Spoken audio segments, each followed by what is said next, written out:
Θυμούμε έναν άνθρωπο ο οποίος εδαιμονίστηκε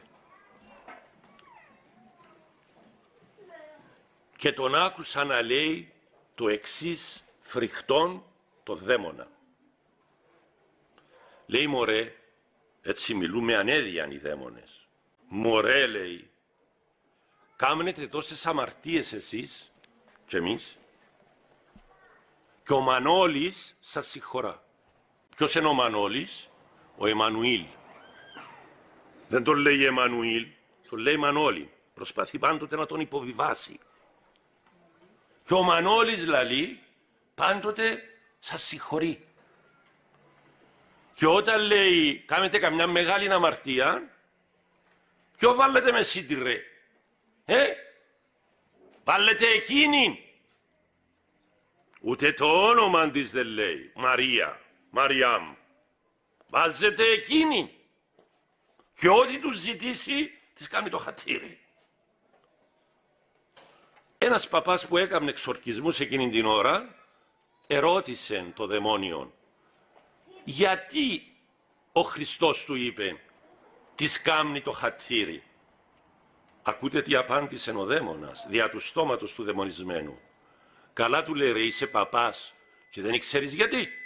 Γιατί έγινηκες παπάς, ρε καλό? Γιατί αυτή του εδάνησε αυτόν που δεν είχε, ρε. Γιατί αυτή του εδάνησε σώμα και είναι πάντα υποχρεωμένος απέναντί της.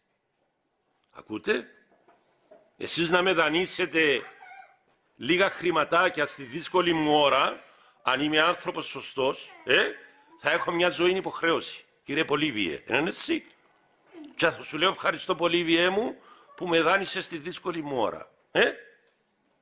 Λοιπόν, σκεφτείτε ένας Θεός. Ένας Θεός, τι αρχοντιάν έχει.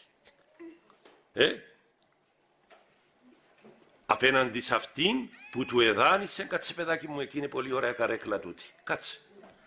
Λοιπόν, που του εδάνησε το σώμα και έλεγε το δαιμόνιον, μωρέ, λέει, ακόμα και το σώμα σας, όταν το δημιούργησε ο Μανώλης, το δημιούργησε, λέει, όπως το ξύλο που τον ανέβασαν πάνω οι Εβραίοι. Δεν έλεγε σταυρό. Δεν μπορεί να πει σταυρό. Ανοίξετε, ρε, τα χέρια σας, λέει, για λίγο. Ανοίξετε, λέει, τα χέρια σας να δείτε τη σχήμα. Θα πάρει το σώμα σας αμέσως. Ακόμα και το σώμα σας, ρε, λέει, το έφτιαξε στο σχήμα του ξύλου που τον ανέβασαν οι Εβραίοι. Και εσείς πάλι, λέει, δεν τον πιστεύετε. Ή αν τον πιστεύετε, τον πιστεύετε λίγο.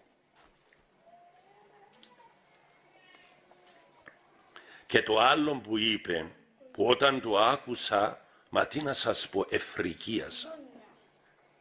Είπεν το εξής.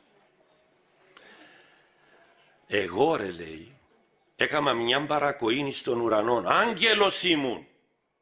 Και έκανα μια παρακοή στον ουρανό και έπεσα για πάντα μέσα στην κόλαση. Μαζί με όλους μου τους αγγέλους.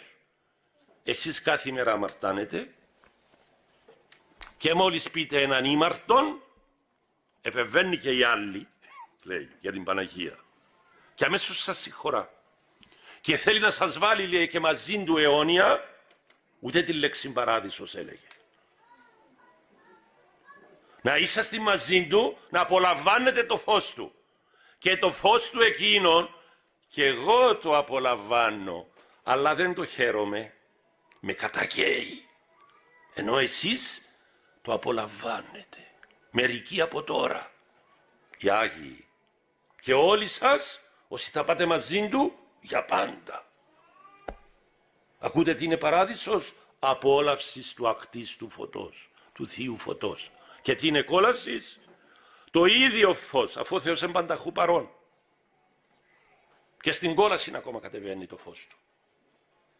Αλλά οι κολλασμένοι και οι δαίμονες, αντί αυτόν το φως να το ζουν απολαυστικά και γνωστικά, να τους γεμίζει γνώσεις, αφού αυτόν το φως είναι γεμάτον πληροφορίες, κατά τον πόθον ενός εκάστου. Τι μας γεμίζει?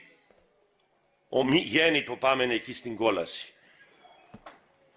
Καυστικότητα. Από φως γίνεται πυρ, γίνεται φωτιά. Και ελέγχει τη συνείδηση.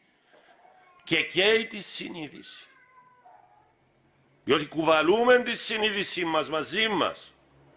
Ό,τι συνείδηση είχαμε σε αυτήν τη ζωή, την κουβαλούμε μαζί μας. Και ο Θεός να μας αξιώσει αυτού του φωτός. Να είναι φως απολαυστικών. Φως γεμάτων πληροφορίες και γνώσεις. Για να μπορέσουμε να ολοκληρώσουμε αυτό που ξεκινήσαμε σε αυτήν τη ζωή, την προσωρινή. Και τέλειωνε το πνεύμα αυτών των φοβερών και έλεγε, εγώ, λέει, ρέι, έκανα μια αμαρτία και από τότε είμαι στην κόλαση. Εσείς κάθε μέρα κάνετε τι σας συγχωρά, ο Μανώλης. Με τις μεσητείες της αυτής. Ερώτησε ο παπάς, γιατί εμπήκες μέσα στον άνθρωπον αυτό? Έκαμνε αμαρτίες οι γονείς του και ο ίδιος ύστερα ήταν απρόσεκτος και μπήκα. Αφού, ρε, του λέει, δεν μου επιτρέπει, ξέρεις πόσες φορές το ζήτησα εγώ? Αυτόν είναι τα που ήθελα να σας το πω, δεν το είπα ποτέ μου. Ξέρετε πόσες φορές, του λέει, εγώ ζήτησα να μπω μέσα και του ζήτησα σώμα. Ακούτε? Και δεν μου επιτρέπει να ενωθώ με ένα σώμα, με μια γυναίκα, όπως ενώθηκε το πνεύμα του με αυτήν. Και δεν μου επιτρέπει. Η να μην το κακόν αθάνατο γέννηται. Γι' αυτό δεν επιτρέπει. Πόσο μας αγαπά ο Χριστός, η να μην το κακόν αθάνατο γέννηται. Να μην γίνει αθάνατον το κακό. Και όχι μόνο, λέει, δεν μου επιτρέπει, χατηρικά με αφήνει, αφού δεν μπορώ εγώ, λέει, να γίνω δαιμονάνθρωπος, όπως έγινε εκείνος θεάνθρωπος, θέλει ο δαίμονας να γίνει δαιμονάνθρωπος. Αφού, λέει, εγώ δεν μπορώ, μου επιτρέπει κάποτε, όταν δω κανέναν απρόσεκτον, να μπω μέσα του. Ακούτε? Να μπω μέσα στην εικόνα του Θεού. Να τον άνθρωπο δηλαδή. Και να τον πειράξω και να τον καταφέρω.